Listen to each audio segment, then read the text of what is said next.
How's it going, everyone? Welcome to our Bible study here in Creative Scriptures. Today, we're going to talk about the formula for a prosperous life, written in the Bible. My name is James Santiago, and I'm the host of another channel called Learn Wealthy, where I teach about finance, investing, real estate, and macroeconomics. I'm an investor, realtor, and a registered nurse by trade, but I want to make these Bible study videos more just a form of community service.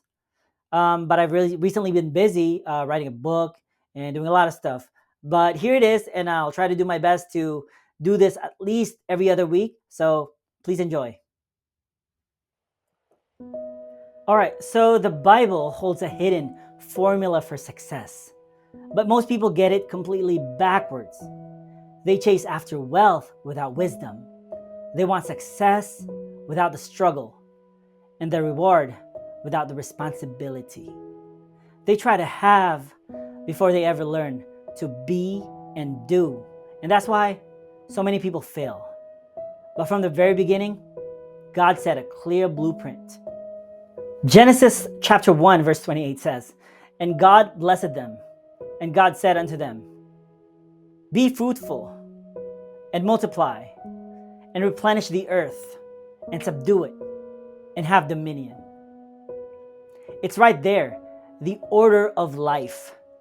Be, do, and have. God didn't tell Adam and Eve to take dominion first. He didn't say, go rule the earth before giving them the ability to produce and multiply.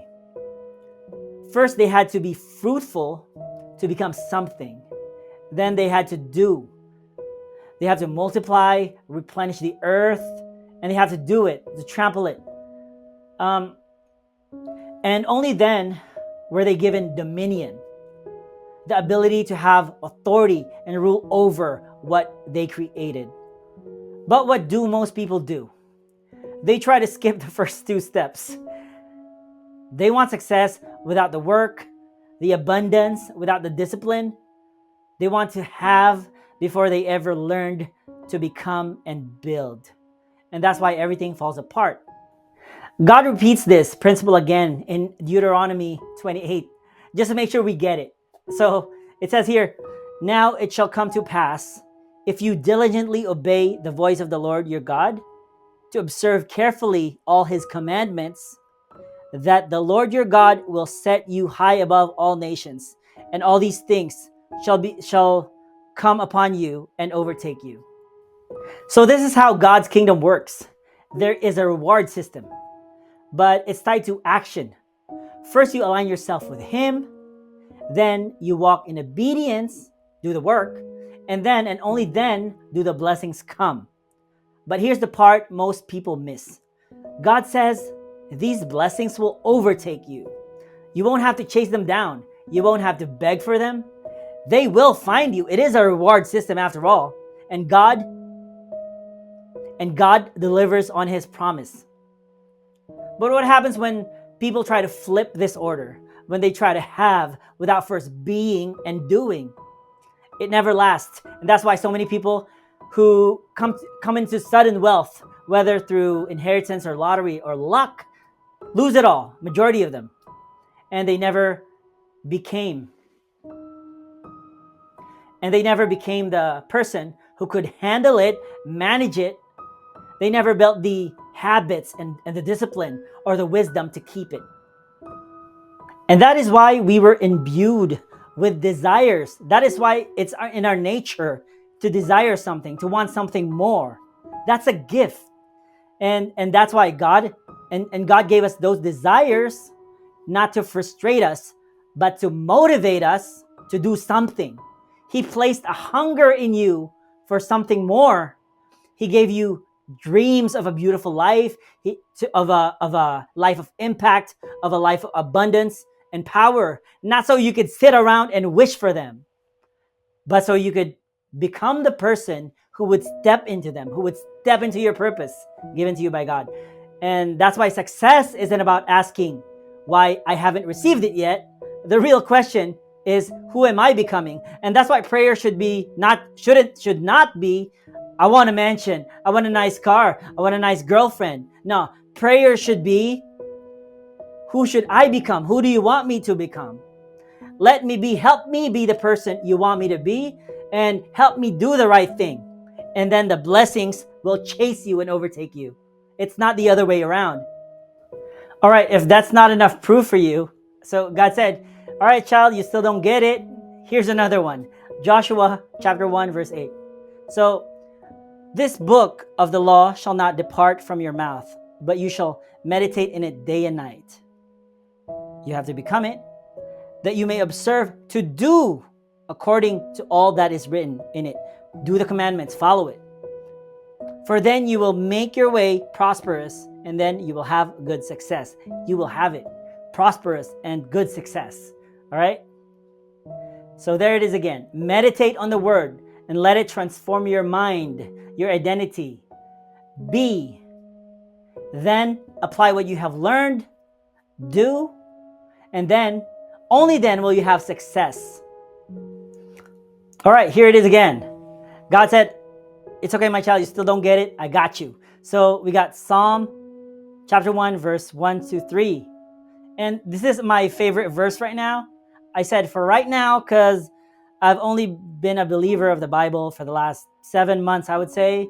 You know, I'm only starting to tap into this power. So what do I know? So for now, here's my favorite verse. So, blessed is the man whose delight is in the law of the Lord, and in his law he meditates day and night. He shall be, there you go, be like a tree planted by the rivers of water that brings forth its fruit in its season.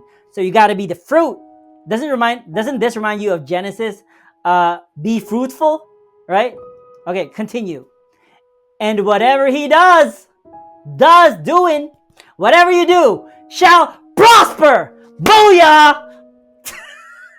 All right. So God wants you to have. He's a good father, you know. A good father would want his children to have something and have a great life, not a broke life, you know. A good father would want to have his children to have an abundant life. And that is why the original design, the original plan, before we even started sinning, was in the Garden of Eden. An unlimited kind of abundance. It says in the Bible there was gold in there and every form of sustenance we can ever think of. So he delights in blessing his children. But he won't give you something. He won't give his children something that will destroy you. And that's why he calls you to be first, to do the work first so that you're ready for it. And then you will have it. So if you're wondering why things haven't happened yet, maybe it's not because God is withholding the have. It's not because God is withholding success, but maybe it's because he is waiting for you to become and do the work. All right, now to apply this into my life. You know, I can only speak for myself. I've only had this channel for like about 8 months, and my other YouTube channel for about a year and a couple of months. And I have about 9,000 subscribers on the other one. I have about 7,500 in a year. Yeah. So with being a content creator, I don't want a lot of subscribers right now, you know, before I'm actually truly good at this, you know. Having a small audience at first is a blessing. You know, people always act frustrated because they don't have it yet, you know. But having like a small amount of subscribers right now gives me time to improve my skills without being exposed to everyone. You know, why I still suck, I'd rather grow my skills first. So when the audience comes, I'm ready to deliver real value to people. You know, growth should match mastery and not outpace it. They should go together. And then when it comes to being rich, you know, I don't want to have wealth before I know how to create it, manage it, and grow it. Getting rich too soon without the right mindset and skills is just a shortcut to losing it. I'd rather build the habits, the discipline, and the knowledge first. So when the money comes, I know how to keep it and make it work for me. Wealth without wisdom is just countdown to being broke again. And that's why you hear these stories all the time. Athletes and lottery winners, inheritance, they lose it. It's really, really hard to keep generational wealth. That's why only a couple families have it. Because a lot of times these children who had inheritance already had it since birth. Being given without earning it can be detrimental. And the children already had without going through the journey that evolved their parents. So if your life is hard, be thankful for it, because life needs to work on you first before it works for you. You'll know this if you're in business. If you can't manage it, you'll lose that business. And that's why you have to be and you have to know what to do. And then this applies to everything, even in health. So I don't want to be fit before I build the habits to stay that way. A shortcut to a lean body without learning discipline, nutrition, and consistency is just temporary. I'd rather struggle, learn, and earn my progress, so when I get fit, I know it's not luck. It's who I've become. Fitness isn't about having the body, but it's about living the lifestyle that makes that body inevitable. So the formula for life is simple. Be, do, and then have, in that order. If you try to have without first being and doing, you're setting yourself up for disaster. And God does not want that for you.